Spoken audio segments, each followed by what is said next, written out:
Jokowi tidak jadi pensiun. DPA itu ketuanya adalah untuk disiapkan ke Jokowi. Jokowi Setelah ya, dia ya, ya. namanya selesai Oktober, dia jadi ketua DPA begitu ya. Lagi nanti fungsinya setara dengan lembaga negara begitu kan. Itu semakin powerful. Oh, ini mah namanya Jokowi 3 periode, tapi versi malu-malu.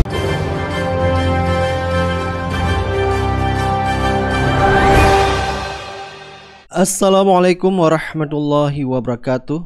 DPR merevisi Undang-Undang tentang Dewan Pertimbangan Presiden atau Watimpres sehingga kembali menjadi Dewan Pertimbangan Agung atau DPA dan menghapus batasan jumlah anggota yang dicurigai sebagai upaya bagi-bagi jabatan, yaitu kepada rekan koalisi presiden terpilih. Jadi di dalam bocor halus Tempo membocorkan bahwa Jokowi bakal menjadi ketua Dewan Pertimbangan Agung di pemerintahan Prabowo. Artinya di sini jelas sekali bahwa Jokowi tidak pensiun ya. Nah, di sini kita bisa melihat kalau seandainya Jokowi nanti menjadi ketua Dewan Pertimbangan Agung, artinya Jokowi tidak akan berhenti cawe-cawe di dalam pemerintahan Prabowo, apalagi ada anaknya sebagai wakil presiden di situ. Baik, coba kita lihat beberapa komentar dari netizen. Oh, ini mah namanya Jokowi 3 periode, tapi versi malu-malu. Revisi Undang-Undang Watimpres akan membuat Dewan Pertimbangan Presiden berubah jadi Dewan Pertimbangan Agung. Dan secara jabatan akan setara dengan Presiden. Yang tadinya cuma 9 jumlahnya, sekarang boleh tidak terhingga, nggak terbatas. Dan kita sama-sama tahu, Dewan Pertimbangan Agung ini akan menjadi kendaraan Joko Widodo pasca demisioner di Oktober besok nanti. Dia nggak punya partai, dia nggak punya perusahaan besar, ya dia akan main-mainan politiknya lewat Dewan Pertimbangan Agung dengan masih ngatur-ngatur Prabowo dan anaknya Gibran di kekuasaan nanti. Di podcast Bocor Alus yang terbaru bahkan dibilang undang-undang ini dibahas cuma dalam waktu 5 menit. Gila nggak tuh? DPR ini emang cuma tukang cap stempel kekuasaan doang, nyanyian lagu setuju kalau kata Iwan. Ya gimana para partai nggak nurut? Rencananya DPA ini akan dijadikan Prabowo sebagai tempat merangkul tokoh-tokoh besar, termasuk mereka-mereka yang kemarin kalah di Pileg. Jadi disediain tempat. Revisi Watimpres ini akan mengubah beberapa hal. Termasuk yang krusial adalah pertama, namanya Watimpres jadi Dewan Pertimbangan Agung. Dan yang kedua, dia akan setara dengan Presiden. Dan aneh kan? Ketiga, jumlahnya yang tadinya 9 sekarang boleh tidak terbatas. Dan jelas ini sungguh bikin gemuk dan makan anggaran yang nggak guna, nggak penting. Ini makin-makin di jalan makin banyak mobil tetot. Kemarin cuma RI 1 sampai sekian, sekarang RI 1 sampai RI 1000 nanti. Dan tahu nggak sebaliknya apa? RUU ini kan penguntungannya eksekutif, tapi dijadiin RUU inisiatif DPR RI. Dan akhirnya apa? Jokowi ketika ditanya kebiasaan, cuci tangan, bilang gini, tanyakan saja ke DPR, kan DPR yang membuat. Ini DPR memang penjilat semua isinya. Giliran RUU penting kayak masyarakat hukum adat, undang-undang TPKS, terus PPRT dibahasnya lama banget. Ini undang-undang yang ngasih tempat kekuasaan semakin otoritarian, kok cepet banget dibahasnya, 5 menit doang loh. Dari RUU Watimpres ini, kita sudah bisa membayangkan betapa di zaman Prabowo nanti, kekuasaan akan semakin gemuk, pengen merangkul segala golongan, pengen meniadakan oposisi, dan tentu saja kita mengarah ke otoritarian. Apalagi DPA ini adalah nomenklatur yang dipakai saat Orde Baru. Aduh Pak Jokowi, katanya mau kembali ke Solo. Lagi pula kan anak bapak udah jadi wapres. Masa nggak percayaan? Emang gitu sih. Kadang orang tua kalau sama anaknya belum dewasa suka nggak percayaan. Ya termasuk Mas Gibran. Ke kantor baunya mainan. Gimana sih? Belum dewasa ya? Jokowi tidak jadi pensiun. Nah, Sen, berarti Jokowi nih, kalau bicara Jokowi ya, kalau pensiun dia akan menempati posisi pimpinan DPA ya, mendampingi Prabowo. Atau gimana tuh, Sen ya? Ya kita harus merefer pernyataannya Jokowi ya. Saya Okay. akan kembali ke Solo begitu. Masa? Jadi Jokowi kan setelah dia selesai masa jabatan presiden itu mau kembali ke Solo. Oh, masa? Nah, itu kan yang dibilang ke Solo, tapi kalau gua ngobrol sama beberapa politisi senior juga dan di partai di Kim begitu ya, DPA itu ketuanya adalah untuk disiapkan ke Jokowi. Jokowi Setelah ya, dia namanya selesai Oktober, dia jadi ketua DPA begitu ya. Lagi nanti fungsinya setara dengan lembaga negara begitu kan. Itu semakin powerful. Karena kan kalau misalkan Jokowi tidak punya, yang pertama dia kan bukan Partai elit ya. partai gitu Betul. ya. Iya. Dia akan ada khawatiran dia nanti akan tidak stabil lah ya posisinya, Stable, karena nanti tiba-tiba ada tembakan sana sini terhadap proyek-proyeknya begitu. Lalu kedua, kalau misalkan dia tidak punya jabatan politik lainnya juga ya di luar partai politik begitu ya, itu juga lagi-lagi akan mengganggu stabilitas dia begitu. Makanya nanti dia akan masuk ke salah satu partai di koalisi. Lalu yang kedua adalah ketua DPA-nya itu akan dijabat oleh Jokowi sendiri begitu. Mencari Partainya posisi. apa, Sen? Yang adem ya? Partainya yang seperti tadi di Istana Bogor, ada Ada pohon, pohon, beringin. beringin, kuning-kuning Oh, iya, iya. gitu ya backgroundnya. Golkar. Oh iya, Golkar. Lagi rame tuh. Sebagai apa, Sen?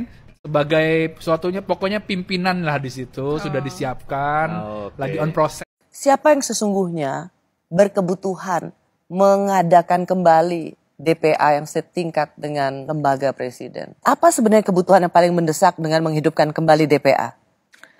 Ya saya tidak tahu, yang paling tahu tuh yang ingin mengubah. Kalau kita rakyat kan enggak, tetapi spekulasinya karena ingin mendudukkan seseorang ke situ agar punya kedudukan, tetap mempunyai kedudukan tinggi dan Mantan-mantan presiden misalnya. mantan gitu. Jadi kalau kalangan aktivis melihat bahwa ini hanya sekedar mau bagi-bagi kekuasaan Iya, bagi itu jawabannya saya kira. Kamu sadar nggak?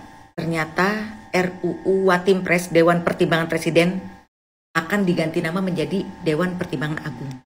Dan kabarnya ini isunya nih, ini bukan sekedar ganti nama, tapi kekuasaan si ketua Dewan Pertimbangan Agung ini akan disejajarkan dengan presiden. Ngerti kan? Artinya sejajar ya. Jadi mereka punya power yang sama nih antara ketua DPA dengan presiden. Dan siapa calon ketua DPA-nya?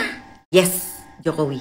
Dan isunya wajib diketok nih palunya nih, disahkan sesegera mungkin, secepat-cepatnya. Jadi pikiran bodoh aku nih, kalau ada ketua DPA yang kekuasaannya sejajar dengan presiden, buat apa ada pemilu? Buat apa ada pemilihan presiden? Toh ketua DPA-nya aja yang kekuasaannya sejajar, main dicalonkan-calonkan gitu aja. Padahal pemilihan presiden itu udah ngabisin dana triliunan loh. Jadi inilah yang namanya akan ada dua matahari kembar. Maksudnya itu apa? Ya sama-sama saling berkuasa. Apa enggak nantinya bakalan repot ya kalau ada dua kekuasaan yang sama gitu. Pertanyaannya adalah, apakah Bapak Jokowi yang terhormat, presiden kita saat ini, tidak percaya dengan Pak Prabowo yang akan memimpin negara? Atau ada agenda-agenda lain ya? Wallahu a'lam bishawab. Ada pertanyaan yang masuk ke dan saya kira-kira bunyi seperti ini. Apakah benar antara DPA dengan Watim Pres adalah sama sesuai dengan komentar Yusril? Yang pertama kita harus tahu bahwa Yusril bicara demi kepentingan kliennya yaitu 02 dan rezim. Jadi bukan pendapat ahli. Karena pendapat ahli hanya dibutuhkan di pengadilan atau Mahkamah Konstitusi dalam hal satu, jika tidak ada aturan sama sekali. Yang kedua, jika aturan itu multitafsir. Yang ketiga, jika ada pertentangan antara satu pasal dengan pasal yang lain. Sementara tentang DPA dan Watim Pres jelas aturannya. DPA diatur di dalam Undang-Undang Dasar dan merupakan lembaga yang selevel atau setingkat dengan Presiden dan DPR. Dan sekarang sudah dihapus. Lalu Watim Pres. Watim Pres juga diatur di dalam Undang-Undang Dasar tetapi berbeda dengan DPA. DPA berdiri sendiri, dia selevel dengan presiden, sementara Watim Pres berada di bawah presiden. Dia merupakan pembantu dari presiden. Pertanyaannya, mengapa harus muncul DPA? Kenapa tidak Watim Pres saja? Karena tujuannya menurut hemat saya adalah untuk membodohi mantan-mantan presiden nantinya supaya mau masuk dan bergabung di dalam DPA yang bersangkutan. Padahal substansinya adalah Watim Pres juga. Dia merupakan pembantu presiden juga. Dan oleh karena itu saran saya, hentikan pembodohan ini.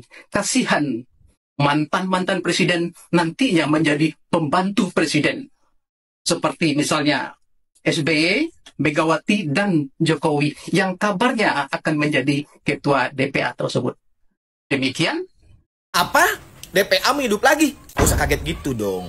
Mengingat sejarahnya, DPA atau Dewan Pertimbangan Agung itu adalah sebuah lembaga tinggi negara yang setingkat atau sejajar dengan presiden. Nah, Hal tersebut sudah dihapus berdasarkan amandemen terakhir Undang-Undang Dasar 1945. Artinya, jika DPA dihidupkan kembali, itu bertentangan dengan Undang-Undang Dasar 1945. Lah emang sekarang, siapa sih yang ngebet amat tidak melalui pemilihan umum tapi pengen sejajar dengan presiden? Apa jangan-jangan yang mau 3 periode tapi nggak jadi? Selidik punya selidik, katanya Undang-Undang Watimpres itu sekarang mau direvisi. Yang dulunya jumlah anggota Watimpres yang anggotanya ditunjuk dan disahkan langsung oleh presiden, dulu anggotanya dibatasi 8 orang. Nah sekarang tidak dibatasi katanya. Lalu jika tidak dibatasi dan jumlahnya lebih dari 8 orang, siapa yang akan bayar? Pasti negara. Dan itu akan menambah beban negara. Kami DPP Partai Negoro terhadap isu atau wacana pengaktifkan kembali lembaga Dewan Pertimbangan Agung yang untuk menggantikan lembaga lama yaitu Watimpres. Kami menduga dan mencium aroma kuat bahwa pengaktifan DPA ini hanya sekedar ya untuk mengakomodir Jokowi pasca pensiun 20 Oktober nanti, memberikan imunitas politik kepada mantan Presiden Jokowi yang diduga kuat banyak melakukan pelanggaran-pelanggaran dari segi konstitusi dan kolusi dan nepotisme, sesuatu yang tidak lazim ya, karena prosesnya pun sangat singkat sekali. Tapi jika memang seandainya bahwa DPA ini dibutuhkan atas nama kebutuhan yang dianggap ada yang genting, jika memang DPA itu harus ada, kriteria yang kami usulkan adalah pertama, ya, tidak boleh mantan presiden, apalagi Presiden Jokowi. Yang kedua, ya, para ketum atau elit partai politik tidak boleh ada di lembaga DPA karena akan terjadi konflik interest yang akan tinggi. Selanjutnya, para pihak yang terduga bermasalah dengan hukum. Dan yang keempat, tidak boleh orang yang dianggap sebagai titipan oligarki. Cukupkan sekian, terima kasih. Semoga ini menjadi perhatian semua pihak stakeholder di bangsa dan negara ini. Badan Legislatif DPR yang secepat kilat menyetujui rencana revisi Watimpres dikembalikan menjadi Dewan Pertimbangan Agung itu, dan orang kemudian mengkait-kaitkan, wah Pak Jokowi nggak jadi pulang kampung dong, ini pasti akan tetap ngantor di dekat istana, tapi kita belum nggak tahu istana di mana, istana IGAN atau istana di Jakarta gitu. Jadi selalu ada hal yang buruk yang disembunyikan dalam semua masalah yang diselesaikan cepat-cepat. Itu sama dengan Mahkamah Konstitusi sembunyi-sembunyi, Mahkamah Agung buat Kaisang, Mahkamah Konstitusi buat Gibran, Undang-Undang Minerba, Undang-Undang Omnibus Law diumpet-umpetin. Sekarang ada hal yang betul-betul mengguncangkan sistem bernegara kita, yaitu DPA. Satu lembaga yang udah dibatalkan dan dihapus dari praktek bernegara kita karena sistem presidensial hanya membutuhkan Dewan Pertimbangan Presiden, kan ini udah dipastikan sejak reformasi itu. Jadi DPA itu kalau kedudukannya sama dengan presiden, itu artinya kedudukan presiden kendati secara elektoral dipilih oleh rakyat banyak, tapi kedudukan DPA cuma dipilih melalui ditentukan oleh undang-undang. Jadi semua akhirnya mesti kita curigai bahwa ada upaya Jokowi untuk terus mengangkangi sistem bernegara kita, kan itu buruknya di situ tuh. Jadi ini orang betul-betul nggak ada etika gitu, nggak ngerti bahwa dia itu sebetulnya harus jadi negarawan dan tidak boleh lagi masuk dalam upaya untuk mempengaruhi kebijakan. Jadi sekali lagi kita melihat bahwa ini adalah rangkaian peristiwa atau rangkaian upaya dari Jokowi untuk mengendalikan Prabowo, yang sebetulnya juga secara real itu Prabowo juga nggak akan pakai dia tuh, kan gampangnya kita berpikir begitu kan. Prabowo bahkan udah kasih sinyal bahwa dia nggak akan pindahkan ibu kota, nggak akan berkantor di ibu kota, dan akan dilantik di Jakarta. Jadi Jokowi sebetulnya berperang dengan egonya sendiri tuh, dan pasti akan kalah tuh. Karena dia kan itu menurunkan derajat dia tuh. Lain dulu waktu Pak Harto angkat Dewan Perwakilan dan Pertimbangan Dewan Pertimbangan Agung itu itu tokoh-tokoh yang bermutu yang ditaruh di situ, walaupun dianggap itu sebagai tempat pembuangan. Tapi Soeharto mengerti bahwa Dewan Pertimbangan Agung ini semacam oversight committee dengan nobility yang tinggi. Nah, Jokowi nobility-nya apa? Kan orang kan ingat Pak Jokowi itu gagal dalam semua hal, ngapain mau kasih pertimbangan pada presiden berikutnya. Jadi sekali lagi ini satu perencanaan buruk, kalau nggak disebut busuk, dari seorang presiden yang ambisinya masih meluap-luap tuh. Itu intinya. Yang kedua, bayangkan aja misalnya, ini kan calon-calon anggota DPA itu pasti mesti ada semacam keunggulan. Nah, kalau misalnya anggota DPA ini terdiri dari mantan-mantan presiden, Megawati, siapa lagi nih Pak, SBY di situ. Lah Megawati punya keunggulan historis, dan nggak mau tentu dia tunduk pada semacam keunggulan bisnis, keunggulan kapitalistis, keunggulan pragmatisme dari Jokowi yang sekedar ingin menguasai DPA itu kan. Jadi Ibu Mega pasti nggak mau duduk di situ. Apalagi Pak SBY misalnya tuh. Kan ini upaya Jokowi untuk membuat dirinya itu bermakna. Padahal makna dari Pak Jokowi itu ditentukan oleh sejarah yang dia buat terakhir-terakhir ini kan. Itu sejarah buruk, cewek-cewek segala macam. Jadi sekarang dia, setelah dia cewek-cewek untuk mengusung putra-putranya, sekarang dia cewek-cewek untuk mengusung dirinya sendiri tuh. Nah, itu yang kita sebut sebagai kegagalan seseorang untuk berpindah dari penguasa menjadi seorang negarawan tuh. Jadi Pak Jokowi udah nggak usah sedangkal itulah itu proses berpikirmu itu. Kita akan hormati Anda kalau Anda betul-betul legowo menyatakan dengan sangat bijak bahwa oke, saya memang sudah bersiap-siap nih, jumlah kardus yang saya kumpulkan udah cukup untuk bawa pulang buku-buku dia yang biasanya ada di istana kantor kepresidenan. Kan tradisinya kalau kita lihat mantan-mantan presiden di luar negeri itu, atau bahkan ketika Pak SBY berkuasa, dia benahi dulu buku-bukunya. Itu penanda bahwa selama dia memerintah, dia dikelilingi oleh buku-buku. Nah, sekarang kita nggak tahu tuh isi kardusnya Pak Jokowi nanti kalau balik ke Solo tuh apa. Nah, dia mungkin nggak mau kelihatan nggak ada isi kardusnya, karena itu dia masih ingin jadi ketua DPA. Walaupun orang bilang nggak, ini kan lembaga. Iya, tetapi dibuat secara tergesa-gesa, merubah undang-undang, itu artinya ada kebutuhan. Kebutuhan siapa? Kebutuhan Prabowo. Prabowo pasti nggak butuh itu. Prabowo butuh Dewan Pertimbangan Presiden. Maka satu-satunya cara untuk membaca ini ya kebutuhan Jokowi kan. Itu intinya. Nanti ngecap-ngecap lagi di anggota DPR. Enggak, ini kan demi masa depan. Masa depan siapa?